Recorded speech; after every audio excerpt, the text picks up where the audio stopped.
Hi guys, it's Mary.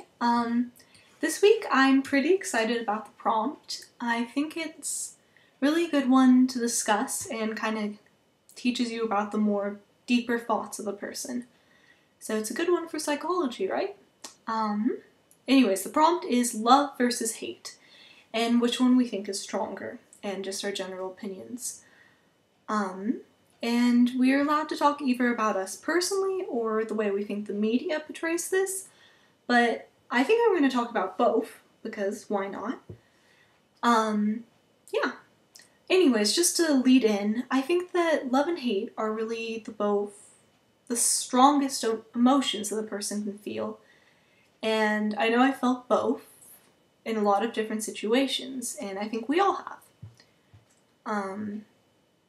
And being the strongest emotions, they can prompt us to do some pretty crazy things, as has been shown throughout history time and time and time again.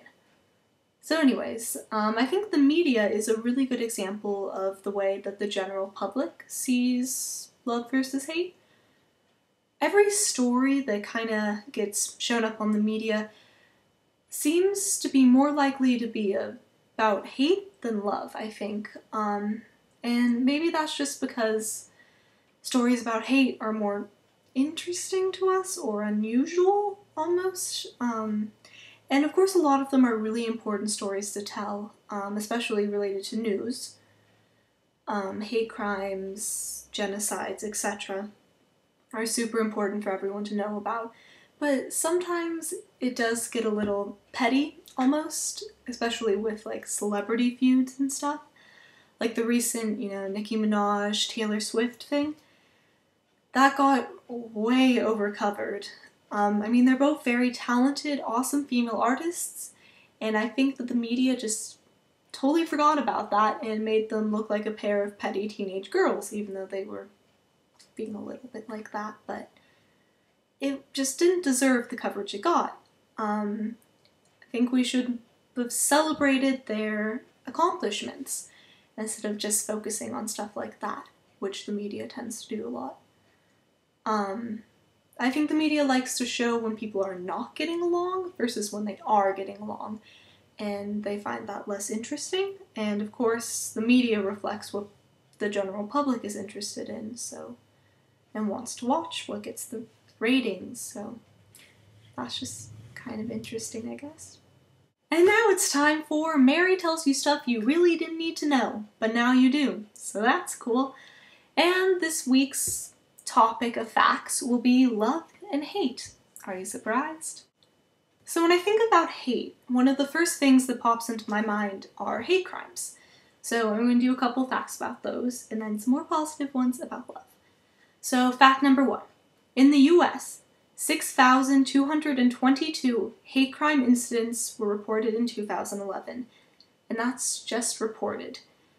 About half of them were racially motivated, and then some of the other more popular causes were sexual orientation and religious bias. Fact number 2. Every hour, just in the United States, somebody commits a hate crime. Now that's a really disgusting statistic. And on a more positive note, fact number 3. Cuddling releases natural painkillers. Fact number 4. Romantic love only lasts about a year in most relationships, and it's the stage, with the sweaty palms, butterflies in your stomach, etc. And once this stage ends, a more committed love phase takes place. Fact number 5. Expressing gratitude towards people that you love causes an immediate spike in your happiness. So go express yourself.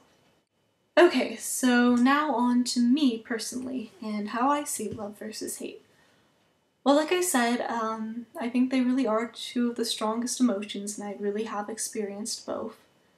When I decide that I hate someone, it usually doesn't last that long for me. They'll have done something to me or someone else that I just think is disgusting, and I'll hate them for a while, but then I'll kind of realize I was being stupid, and I just get over it, and maybe don't really like them or just kind of ignore them, but I don't really totally hate them anymore. Whereas with love, I think that I love people a lot more strongly, and like if you're my friend and I love you, then I'm going to continue loving you, even if you do stupid shit. So yeah. You know. Then there's other examples of kind of hate, like, you know, popular hate, kind of. Like something you have to hate. Like Hitler, for example. Now, of course, I hate Hitler. But it kind of sounds weird saying that about somebody you don't even know, you know. I mean, he's awful, did awful things, is a despicable human being, was. But I think it's just interesting how it becomes something that you have to hate. And then there's love-hate relationships.